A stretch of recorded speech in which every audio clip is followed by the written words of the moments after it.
Good afternoon. I'm Hobson Wolenthal, the Provost of the University of Texas at Dallas, and it's my privilege to welcome you to campus and to an annual high point of our university year, the Burton Einspruch Lecture on the Holocaust. Each year, the Einspruch Endowment enables us to bring to campus an internationally distinguished scholar whose research focuses on helping us understand the darkest chapter in human history. And once again, this year, we're so happy to have you with us and happy to have such an internationally distinguished scholar. The role of the lectures are both to educate our students and to bring to campus and offer to our larger community something of value. So it's for us a double benefit. Our students gain, and we are so happy to have you, some of who are students, but most of you are not, except in your spirit students. But welcome to campus, and now it's my pleasure to introduce Sally Volofsky, the chairman of our advisory board of the Ackerman Holocaust Center.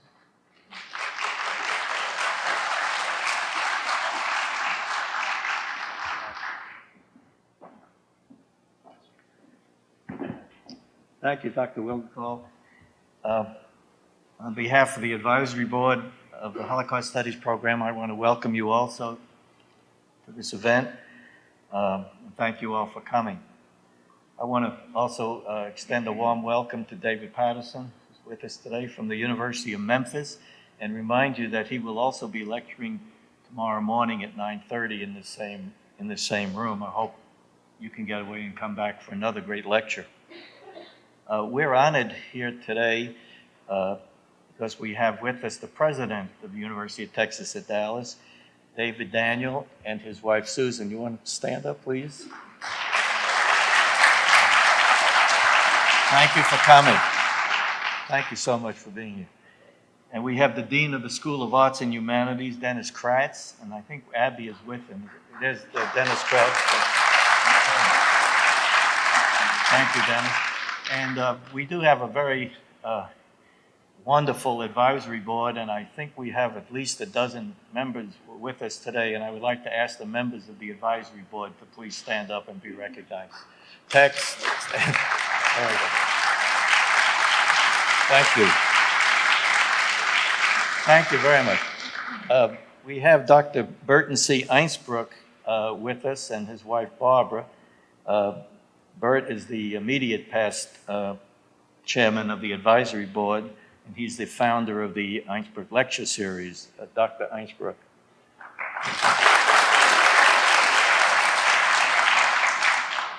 Is Mimi and Mitch here yet? Is that Mimi? Okay. Mimi Lewis Barnett and Mitch Barnett and their daughter Shelley are here. The Barnett family endowed the Leah and Paul Lewis Chair of Holocaust Studies, which is held by Professor Zhuzi Ashfat. So we thank you, the Barnetts. And last, another very important member of this advisory board is Mr. Ed Ackerman, after whom the Ackerman Holocaust Center is named. And he provided us with the lead gift that allowed us to build our endowment. He's a great leader and an inspiration to all of us, and I'd like to recognize Mr. Ed Ackerman.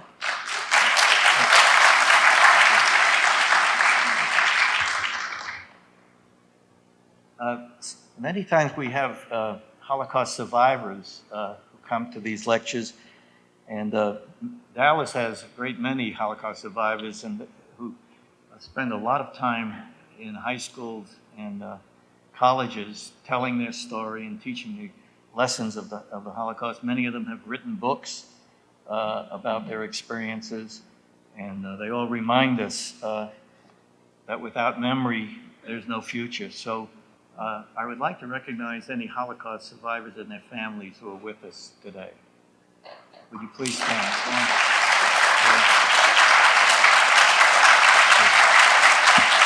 Thank you so much.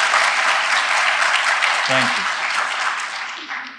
The motto of the Holocaust Studies program at UTD is teaching the past and changing the future.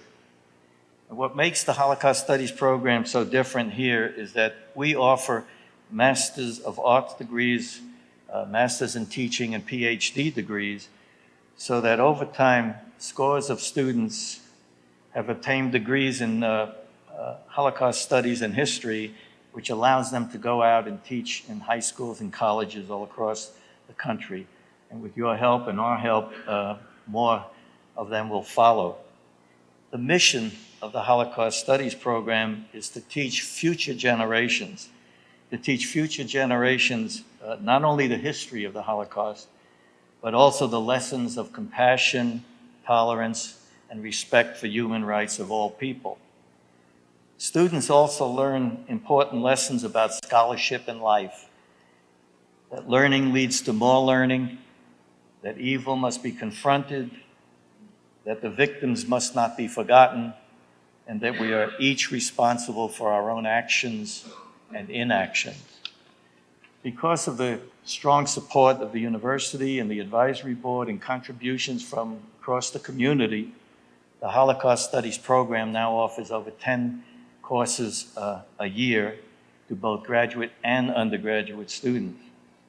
Our goals for the future include adding more courses, opening more classes, adding more professors, providing more scholarships and fellowships to highly motivated academic gifted students, and also add needed administrative support and expand our outreach program to the community, such as this Einsberg lecture series. You and I can help make this all happen. We could make a difference by contributing to the 2009-2010 annual Friends campaign and allowing us to keep this Holocaust Studies program growing along with the great growth of this university. We have that opportunity and with our gifts to become partners with UTD and let them know that they can count on us to help the university grow its dreams and its future. So this is the week that we're kicking off the Friends campaign. In a week or so, you'll be getting letters from us, and we hope that you will put your generous checks in the mail. Or if you want to fill out a form while you're here today, you can do that too. So I want to thank you again for coming and for your continuing interest in this program and for your loyal support. It is now my pleasure to call upon Dr. Zsuzsi Ashvat, who's our own professor of Holocaust Studies, internationally recognized. She's an author, a lecturer, a professor of literary studies, a professor of history of ideas, a Holocaust survivor, an escapee of communist Hungary, and the holder of the Leah and Paul Lewis Chair of Holocaust Studies, who will introduce our distinguished guest, Professor Ashvat.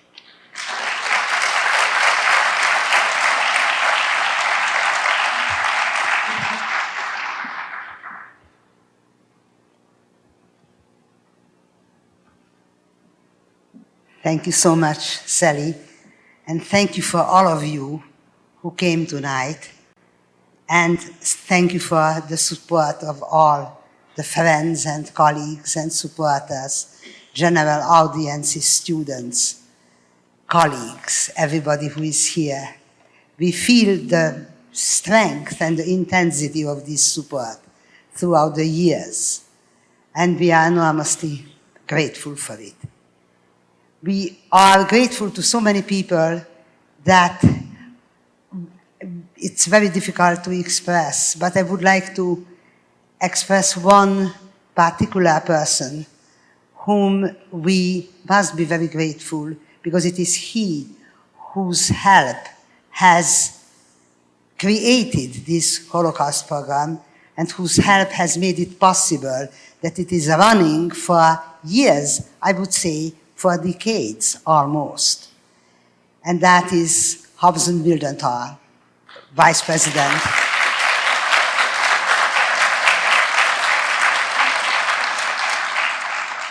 of UTD. There is one more person whom I would like to thank very deeply, and that is Debbie Pfister. I don't know, is she here or is she somehow outside? But she's here. But without her practical and intellectual and emotional help, also this program couldn't be what it is.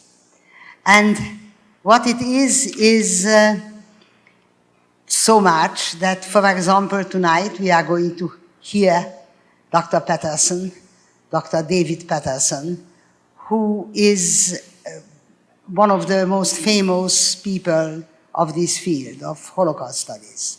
He has, his work is very fast-reaching and very deep and very multifarious from many points of view. He has written about the Kabbalah, about Jewish studies, about Jewish philosophy, about the Holocaust. He has translated Tolstoy and Turgenev. He has written articles on major and books on major philosophers, on Holocaust literature, on the Holocaust itself. His activities are most important for the study of the Holocaust.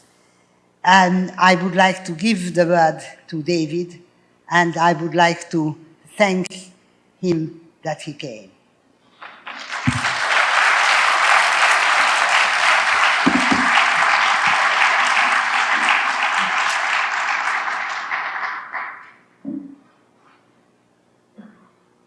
Thank you so much. Thank you for having me, inviting me. I too would like to add my expression of gratitude to Dr. Daniel, Dr. Wildenthal, Dr. Kratz, Dr. Einspruch, Sully Belofsky, Debbie Pfister, Shoshana Oshvat, and many other people who make this possible and who have been so gracious in asking me here. I want to speak a little bit about what the Holocaust is exactly. The title of my remarks is The Nazi Assault on the Holy Within the Human. And in the title, you have, like in a short form, what I think the Holocaust is. The term Holocaust is not a synonym for something really bad that happens. If you look at some of the other terms for Holocaust, Shoah or Khurban. Shoah, as you know, is the Hebrew term used to refer to Holocaust. Shoah has as its root the word shav, which means nothingness. It's the Holocaust is a radical imposition of nothingness upon humanity. And how does that happen? The word Khurban, which is used in Yiddish text, but Khurban, as many of you know, is also a Hebrew word. Khurban means destruction. Khurban is a term used to refer particularly to the destruction of the temple, which is the destruction of a divine light in the world. The Midrash tells us that the temple windows were designed not to let light in, but to let light out. The Holocaust is a radical darkening of humanity that takes the form of an assault on the divine spark, the divine light, what is holy within the human being. Therefore, it seems to me that it's not reducible to a case of class envy, economic envy. If that were so, it would have been enough to impoverish the Jews, as the Nazis did. It's not a case of xenophobia, certainly not in Germany, where the Jewish neighbors ate the same Wiener Schnitzel as their business partners and classmates. It's not a case of scapegoating, in my view. A good friend of mine visited a small town in northern Norway, like near the Arctic Circle, with a little plaque to the 12 Jews that the Nazis went to the Arctic Circle to murder. That's not scapegoating. It's not even a case of racism run amok. Seems to me that an anti-Semitic position has to be established before you can arrive at a racist position. And what I mean by that, I will explain. First of all, in Nazi ideology, the term race does not mean quite what we take the word to mean in American culture. For one thing, it's not about color. It's not about color. My African American students, where I teach at the University of Memphis, and I have about a third of my Holocaust class is African Americans, they're often surprised that white people would do this to white people. Race here is a metaphysical category. As Alfred Rosenberg, the Nazi ideologist, explains it, the German Geist, the German mind or spirit, is poisoned not just by Jewish blood, but by Judaism, because the ism is in the blood. In other words, the blood that constitutes the race is a carrier of an outlook, of a philosophy, of a theology, of a category of thinking, a way of thinking that the Nazis view to be a poison to the world, a poison to humanity. This view of human essence is antithetical to what Jewish tradition teaches about, the value of a human being, what makes a human being a human being.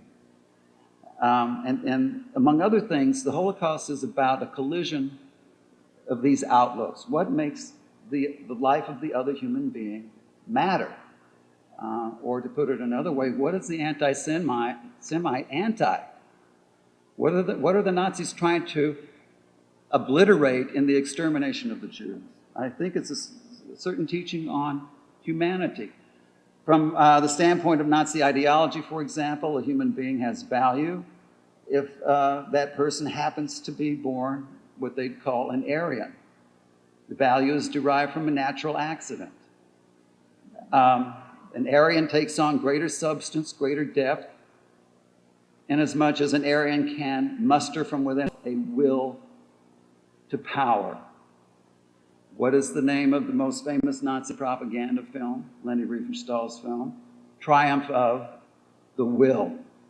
Not the good, not the truth, not justice, not spirit. Why? Because the will and the will to power determines what is truth, what is just, what is good, what is evil. And certainly an Aryan has no essential connection, because the essence is in the blood. The Aryan has no essential connection to a non-Aryan. Never mind a Jew. An Aryan has no more connection to a Jew than you have to a cockroach. Now, what is the teaching and the testimony along this line that the Jewish people, by their very presence in the world, whether this Jew or that Jew buys into it or not, what is the teaching? The teaching concerning the basis of value of human being. It's, of course, is rooted in nothing that can be observed. A human being has value because every human being is created in the image and likeness of the Holy One. Doesn't matter how smart or dumb, fat or thin, old or young, handsome or ugly you are. Nothing observable determines the dearness of a human being. Nothing observable. Nothing that can be weighed, measured, or counted. Even a criminal.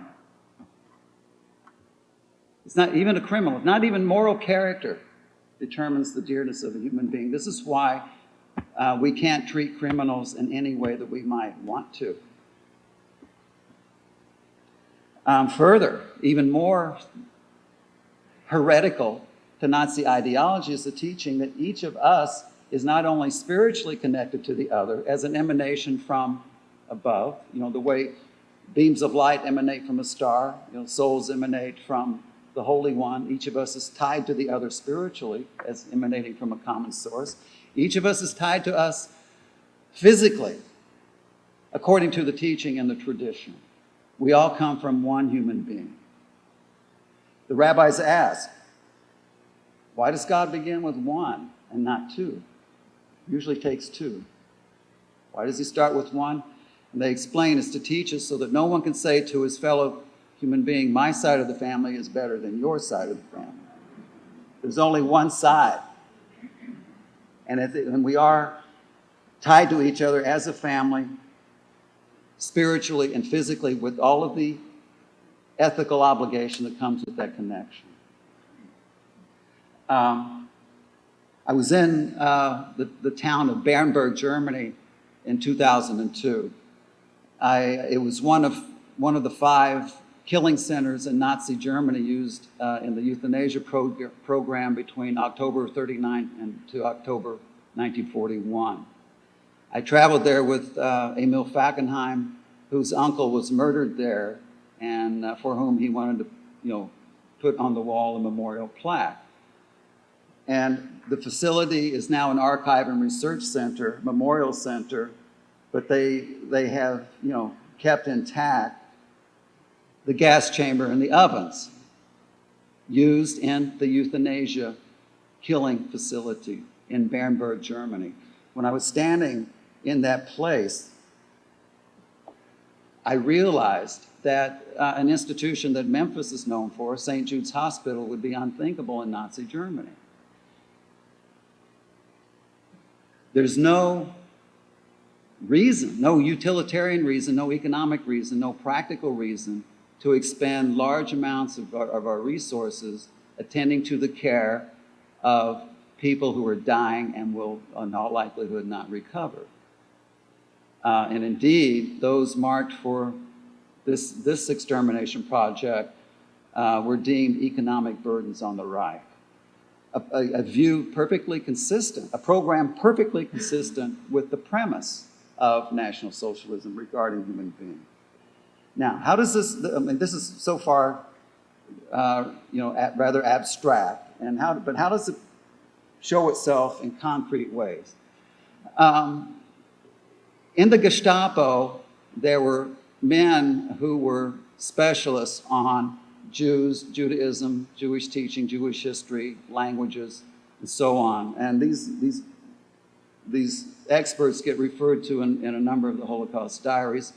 Herman Kruk, for example, mentions Johannes Pohl, Dr. Johannes Pohl, who studied at the Hebrew University in Jerusalem, who was an authority on Jews, Judaism, Jewish teaching, and so on, so that this knowledge could be used in an assault on the sacred tradition. For example, the Nazis used the Holy Calendar to plan their actions against the Jews. Already on September 23rd, 1939, Chaim Kaplan writes, "Holy days don't exist anymore." Most of you have probably read Night, right? You remember the selection, the big selection held on Rosh Hashanah, the Jewish New Year, which in Judaism, as you know, is the day when God inscribes in the book of life who will live and who will die. Yosef Mengele, who would conduct this selection and other selections in Auschwitz, was conscientiously saw to it that the Jews understood he was the one who would write the name into the book of life, who will die, live and who will die. Not the name, the number. By degrees, and any religious observance at all was prohibited, became a crime. The observance of all the mitzvot. And what is a mitzvah? A mitzvah it means commandment, but the root of mitzvah is tzavta, which means connection. It's not an order or a rule or a decree that we follow. It's a connection that we make by putting up a mezuzah, by using a mikveh, a ritual bath, by observing the Sabbath. We make connections. We draw holiness into this realm. The Nazis knew this very well and cutting off these connections.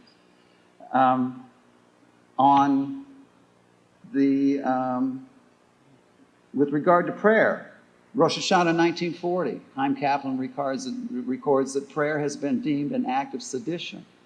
It was illegal for the Jews to pray. Jews prayed. Kaplan goes on to indicate how pleased he was that there were so many minions in the ghetto. But these people are gathering to pray at the risk of their lives. They were forbidden to put up mezuzahs on their doors to mark their homes as homes, as if they were living in a home. In fact, the whole notion of a home, like the whole notion of a family, was part of the assault on, I think, what I call the holy within the human. Every Jew, after 1939 anyway, every Jew in Nazi-controlled Europe was homeless. Every Jew was hiding, every Jew was in a ghetto, every Jew was in a camp. Jews were not, where the Nazis began the operation of establishing ghettos, Jewish councils, sending Jews to concentration camps.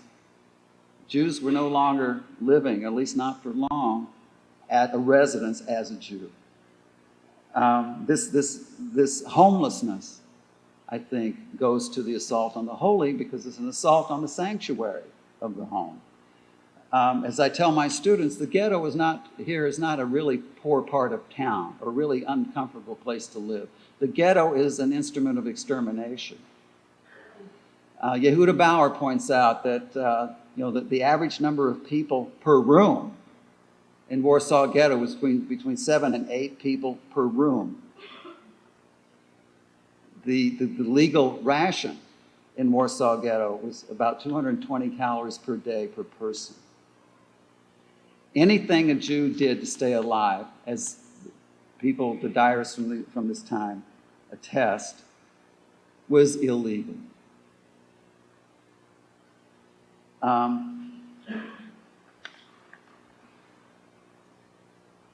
So everything that Jews did to affirm their higher relation became illegal, and everything they did to affirm a human relation became illegal. Now, in very concrete terms,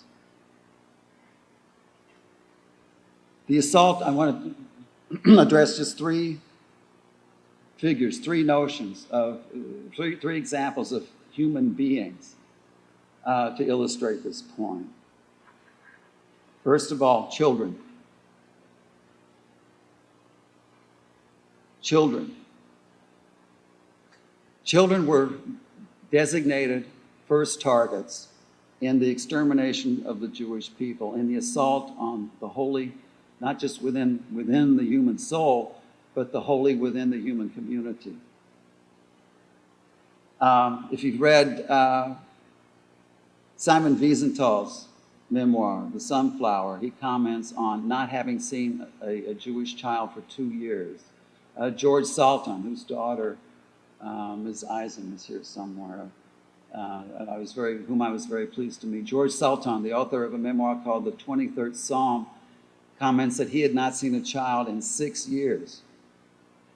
You remember Elie Wiesel's comment when they arrived in Auschwitz, the prisoners unloading the train, asked him, how old are you? How old are you? I'm 15. No, you're 18. You're 18, remember that. Because if they think you're a kid, they will kill you. It's not just a matter of do you look like you can work.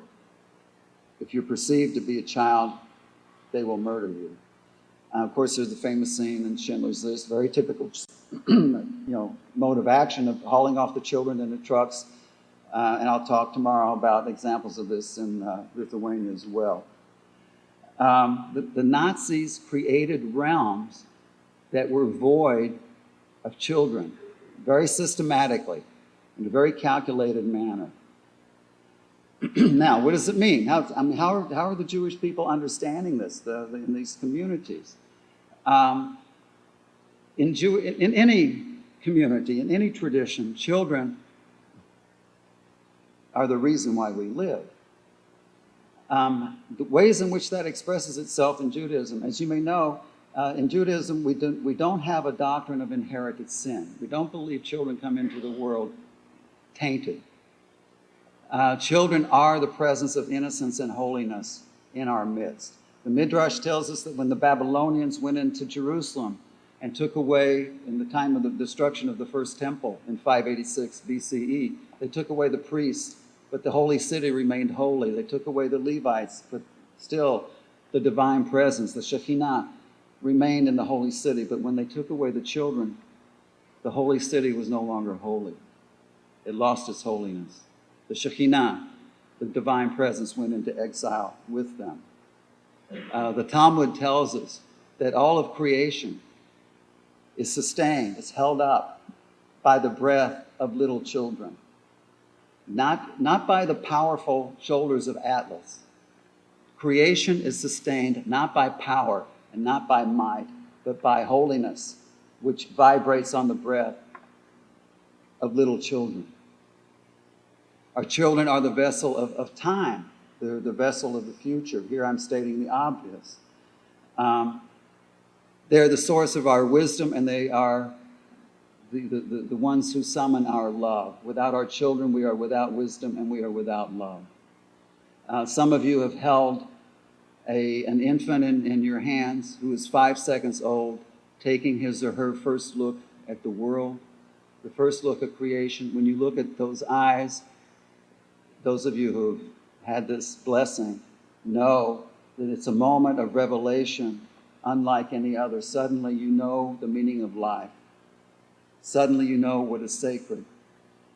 Therefore, we teach our children our prayers. It's not so that they can memorize the prayers, but so they can take our prayers to God's ears, because their lips are untainted by sin. They are the embodiment of the holiness and the manifestation of the Holy One. When you create realms that are void of children, it's as if God has grown deaf. It's the look in those eyes of the newborn that comes under assault, in the assault on the holy within the human, that distinguishes the Shoah as Shoah.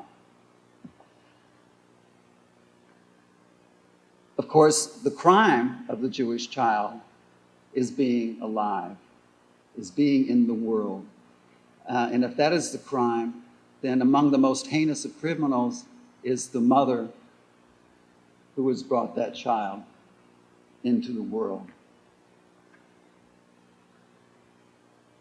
Therefore, you have the assault not just on mothers, but on the very notion of a mother, the very notion of motherhood. The very being of the mother herself becomes criminal. Emanuel Ringelblum, in his diary, comments on the mandate issued in 1941 that all Jewish women who are pregnant must have an abortion. Any women found pregnant, within 30 days after issuing this order would be subject to punishment. You have the impossible situation that women are placed in camps. If you read the diaries of Gisela Pearl, Olga Lingle, Sarah Nomberg-Schüttig, Isabella Leitner, all of whom were in Auschwitz, Germaine Tillon of Ravensbrück, you read accounts. If you want to know what Auschwitz is, read one of these accounts of women, mothers, or women who were mothers, might become mothers, placed in the impossible position of murdering a newborn infant so as to save the mother, so that both wouldn't be sent to the gas chamber. That's Auschwitz. That's an assault on the holy within the human.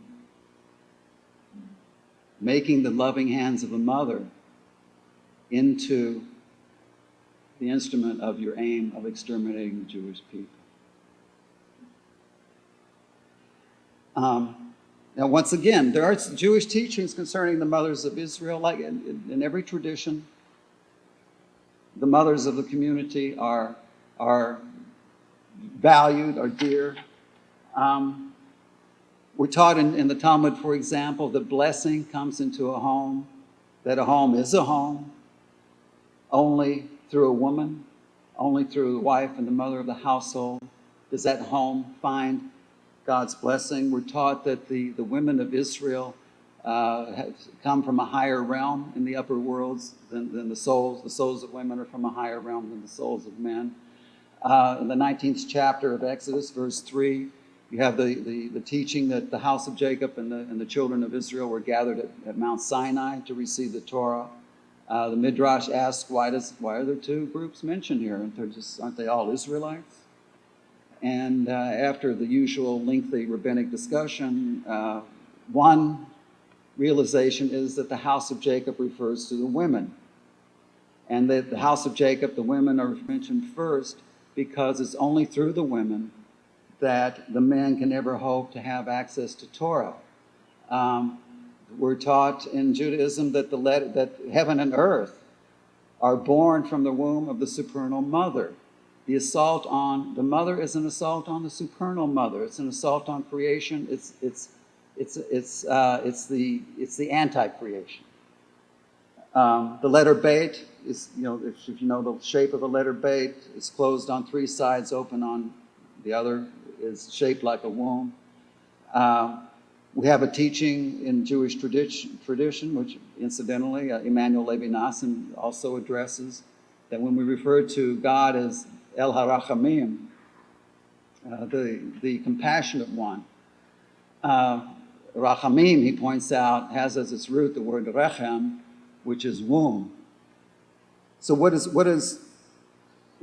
the teaching here? The teaching is that the wisdom of Torah is something revealed, something given birth to in an act of love.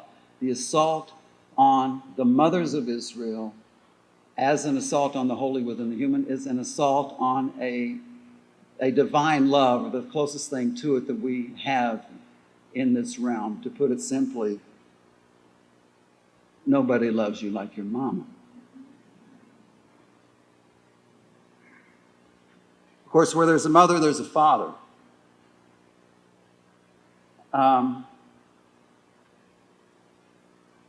Symbolically, just as the mothers are associated symbolically with divine love, fathers are associated with divine wisdom. And most of us, remember thinking that, Dad knows everything, right? Dad will fix it, even though Dad may not have known quite everything. We have this memory, many of us, this memory of our fathers as knowing everything. But it's not just that. It's the father's duty as a father is to teach his children Torah, to teach his children a trade. It's to teach his children to swim, how to swim. In case of another Mabul, in case of another flood. The Mabul, of course, is the flood, is not just a flood. Mabul is a radical confusion. The word Babel has the same root as Mabul. The Mabul the flood is an undoing of creation. It's not just raining a lot. The waters from below rise up, the waters from above rise down. Rashi says day and night collapsed. No one could tell day from night. It was a radical confusion that befell creation, an anti-creation. Symbolically, a father then is to maintain clarity. A father is to maintain a bond between word and meaning, so that we don't have a Mabul, so we don't have a Babel. The father is the guardian of the word, so to say. This reminds me of a recurring image in many of the memoirs, an image of an assault on the word, an assault on the bond between word and meaning. For example, the Carbide Tower in Buna was referred to as the Babel Turm, right? The Tower of Babel. What is the confusion in the Tower of Babel? This has a lot to do with confusion concerning holiness of the human. According to the Midrash, the story of the Tower of Babel is not to explain how we have so many languages. That's kind of the Aesop fable level of interpretation of it. According to the Midrash, the word for confuse, Navli Svatam, let us confuse their language. Navli also means corpses. Let us make their language produce corpses. The confusion lay in the fact that, as the Midrash put it, whenever a human being fell to his death in building the tower, nobody noticed. But when a brick fell and broke, there was a great cry of lamentation. Oh, where shall we ever find another one like it? That's the confusion. Not knowing what a human being is. A confusion that obscures the holy within the human. And it's the fathers of Israel who transmit the teaching to counter that confusion, so to say. The fathers are, again, symbolically, it's not that, mothers don't transmit this teaching also, but in symbolic terms, the fathers are the transmitters of memory. They're the vessels of the past who transmit a teaching and a tradition to the children, who transmit an understanding of the name. In other words, in the assault on the fathers of Israel, you have an assault on memory. Both Elie Wiesel and Primo Levi, independently of one another, described the Holocaust as a war against memory. Those of you who have seen Schindler's List may recall the scene when Amon Goeth is giving his troops a pep talk prior to the liquidation of the Warsaw Ghetto. And in the pep talk, Goeth says to his guys, the Jews have been in Krakow for 600 years. Actually, it's 800 years if you're counting. By the end of the afternoon, those 600 years will be a rumor. They didn't happen. The assault on memory is an assault on the memory of the world's memory of the Jews' memory of themselves, the Jews' memory of their own name. Their own name. Here, let me comment on the name briefly, an assault on the name.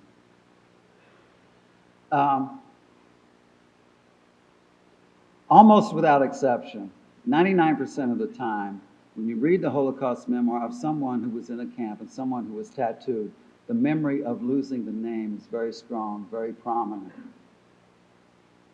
I was no longer so-and-so. I was, A7796. I no longer had a name. Primo Levi points out that if you wanted your meager ration, you had to say, I am number 135633 in German. Levi said you had to work very hard to remember your name. Imagine this. Having to work hard to remember your name. Once again, it's this assault on the name. It's an assault on the soul. It's an assault on the higher connection and the human relation, human response, human responsibility. In Jewish tradition, we're taught that God creates the soul by uttering the name of that soul. Inscribed in the name is the meaning and the mission of that soul's life. When we forget our name, it's not just an identity issue, it's an issue of meaning and mission. We have a teaching that says when you die and lie in the grave, the angel of death will come to you to take you into God's presence, the presence of the Holy One. But there will be a test. One question that the angel will ask us with his 1,000 eyes gazing upon us, the question is, what is your name? But what do we know when we know our name? What are we working hard to remember our name? To know your name is to know something about the name of your mother and your father, your teaching, the tradition, something precious that has been placed in your care. It means knowing how to answer, here I am, when I'm summoned to the task for which I'm created. It means having the capacity for relation, for dwelling, for response, for responsibility, all the things that go into the holy within the human and that came under assault.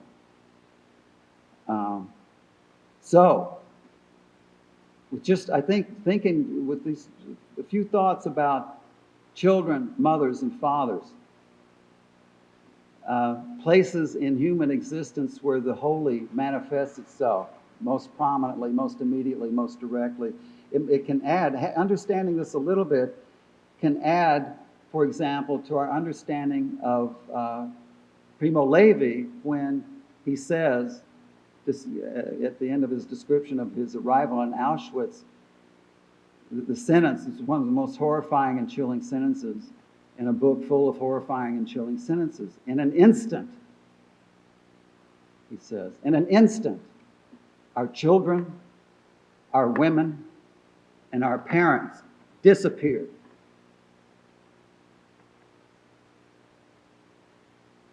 That's the Shoah.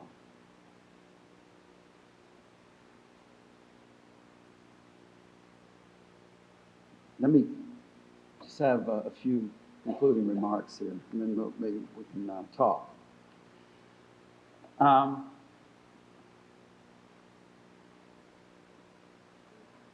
The holy is not so much within the human as it is between human being and human being.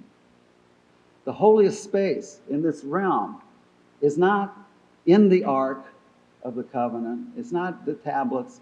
It's atop that. It's higher than that. It's the between space, between the two angels who face each other. That's where the voice comes.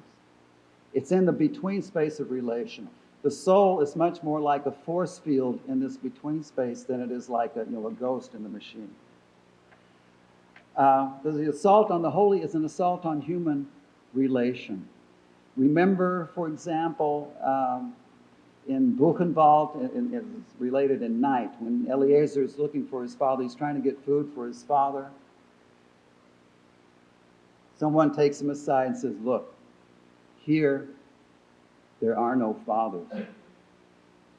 There are no sons. There are no brothers. There are no mothers. There are no daughters. There are no grandparents. There are no friends. As Primo Levi puts it, here everyone is ferociously alone.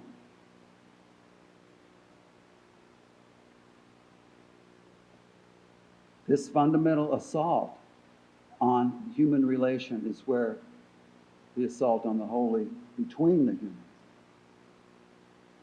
humans unfolds. It's an assault on human connectedness, the connectedness that we all have to Adam. Indeed, the Hebrew word for human being is what? Ben Adam, a child of Adam. Not just Adam, which means human, but Ben Adam, a child. In other words, in the word you have the relation. One of the things that distinguishes the Shoah is an assault on the relation. The relation is manifest in sharing bread. Primo Levi, again, I keep going back to him. In the last chapter of his book, comments that in the 10 days between the Nazi evacuation and the arrival of the Russians, when they were gathering food, foraging food, one man offered another man bread, and he said just a day before that act would have been unthinkable. It was the first sign that we were trying to become human beings again. That's where it's in that offering that our humanity and the holiness of humanity finds expression, that our fundamental connection to one another finds expression. And we are connected. We're connected to one another. This is one of the teachings to come out of, I think, Holocaust studies. Holocaust studies is not about slipping into the abyss of despair, which is very easy to do if you forget why you're engaging this subject matter. Holocaust studies is about taking to deeper and deeper levels of understanding and engagement and responsibility, a very fundamental human connection. I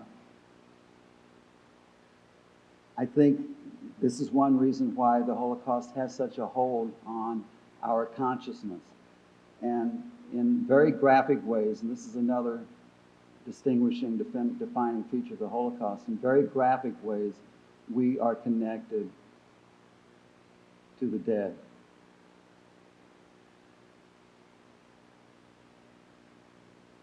On April 26, 1986, there was an accident in Chernobyl in Ukraine. One chimney, one cloud, radioactive material went up into the atmosphere one day. 2 weeks later, radiation levels in Montana were elevated. Some of us here are old enough to remember that. To remember being taken, Montana.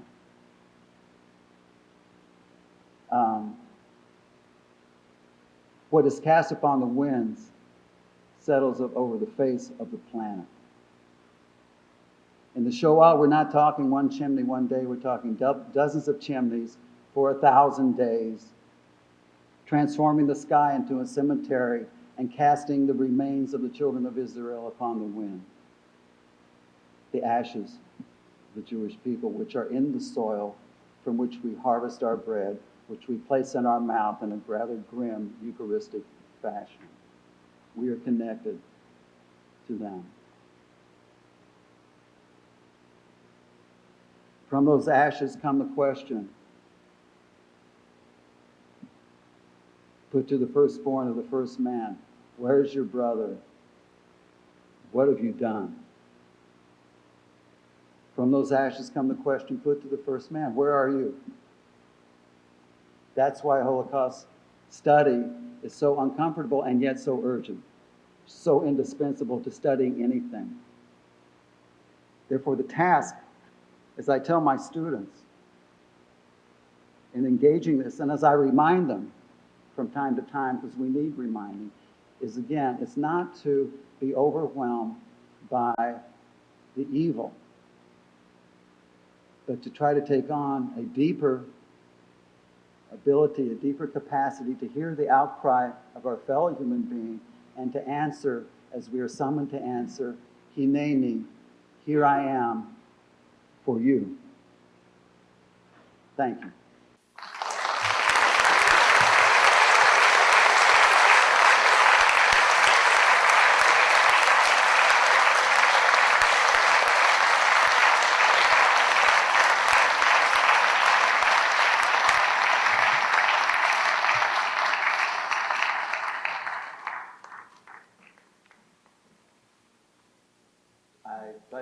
Do I have some time for questions?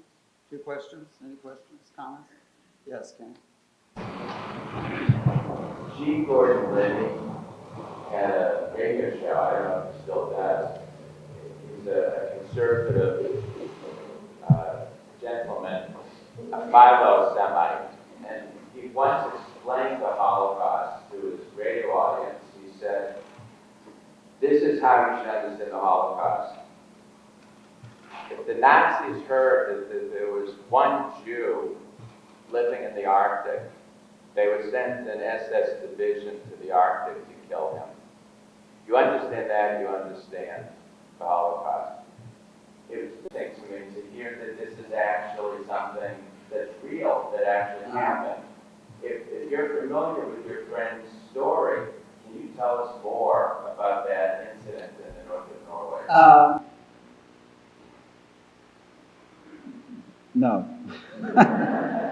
He told me about, that's what really hit me, that you mean they would go all the way to the Arctic, as you say, to kill a dozen Jews, that they would expand the resources for that. And it hit me that the Jew is a contagion. I think this is the point. You can't tolerate the existence of one Jew any more than you can tolerate the one case of AIDS or one case of smallpox. But I'm sorry I can't elaborate on the story. I'm sure my friend told me more, but that's what I remember. That's what stayed with me. He was very struck by it. And he's a fellow Holocaust scholar. He went there with educated eyes. But yeah, just one Jew is one too many, is a source of a contagion. Yes. Yeah, when my father was in the camps, one of the things he would say is that he had a hard time understanding how a German officer could be at home at night as a father to his children, and then for a job the next day, kill other people's children. And in your book, which I have to really say I just finished back on, it's an incredible reading. I urge everyone to get it. I'm not a plant. Thank you. But you really explain so well about the German philosophy of the time and how that allowed anti-Semitism at the time to to kind of come together. What I struggle with understanding is that here you have this view that there is no sanctity of human life, but it's Jewish human life. And how in Poland, where they didn't read Heidegger or understand it, they were still religious, but it just seemed to be the Jewish human life that had no sanctity. You raise an extremely complicated issue. The Nazis were intellectuals. Don't suppose that the Holocaust was conceived and perpetrated by troglodyte thugs and brutes and ignoramuses. The Nazis were highly educated. 3 of the 4 commanders of killing units had doctorate degrees, 2 doctorates and 1 JD. 8 of the 14 men at the Wannsee Conference, January 20th, 1942, had doctorate degrees. The profession with the highest percentage of its members as represented in the Nazi Party were physicians, with university professors as a close second. So there you can see, referring to, but you can see the ideological sophistication behind it. But what about when you get to Poland, Lithuania, local people volunteering to be on the killing units? They're not ideologues. They're not philosophers. They're just good Christians. So the Nazis exploited centuries of a theological demonizing of the Jews to suit their own ends. In that case, I think, this doesn't explain it, but in that you may have instances of people getting rid of the Christ killers, getting rid of devils, getting rid of evil in their midst, whereas with the Nazis, they're getting rid of a contagion. They're getting rid of a source of very dangerous thinking. Good and evil, I don't think, are categories that Nazis are functioning under. They're transcending. They're beyond good and evil. They decide good and evil through their own will. They didn't think. I have this argument with a friend of mine named Peter Haas, who wrote a book on Nazi morality. And when Peter tells me, well, they thought they were doing good, I said, yeah, but they were wrong. And I also explained to him, it's not a moral good that the Nazis seek. It's an ontological good. They want a good condition. The Lithuanians and Poles, I can imagine, at the instigation of their priests, think they're doing something good and holy in the eyes of God by getting rid of the evil in their midst. This requires a lot more discussion and about 3 more lectures. It's a complicated question, but it's an excellent question. Thank you. Yes? I wanted to say that the man who told himself that he could be Jews, the Lord together for custody, he went to the Jews and said, give me your children. Yeah. So we had a Jew who also did that.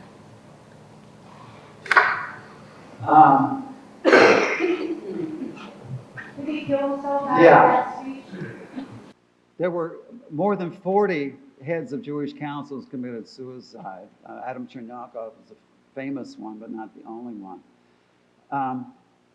Jewish councils were placed in the impossible position of minimizing the body count. I don't put them anywhere near the category of the Nazis. They're more like the mothers in the camps killing infants to save the woman who just delivered than they are like the Nazis shoving people into the gas chambers. I know the case of one member of a Jewish council who told his fellow council members, if I or you, if any of us should survive this and I'm still around, you must hang me. I'm sure you know the Talmudic teaching. It says if the enemy comes to us and demands even one innocent life on pain of death to the whole community, we must refuse and choose death for the community. The people like Rumkowski, Gens, and other notorious ones. I think number one, I think we're not in a position to condemn them too readily. They were. The best you can say is they were doing the best they could in an impossible situation, trying to, give up 1,000 instead of 5,000, which is what they were often told. The Jewish police forces were told, bring us your children, or bring us your parents, or we'll take your children. Right? That's the decision. Bring us your parents, or we'll come for your children. And of course, they came for the children anyway. So I don't accept that the Jew. I certainly don't accept the Jews were as guilty as Nazis. And I know you're not suggesting that at all, not at all. But if you look into the stories of the councils and capos and so on, who were Jews, it's very complicated, and so you can imagine the horrendous dilemmas that they faced in their position. Are we done?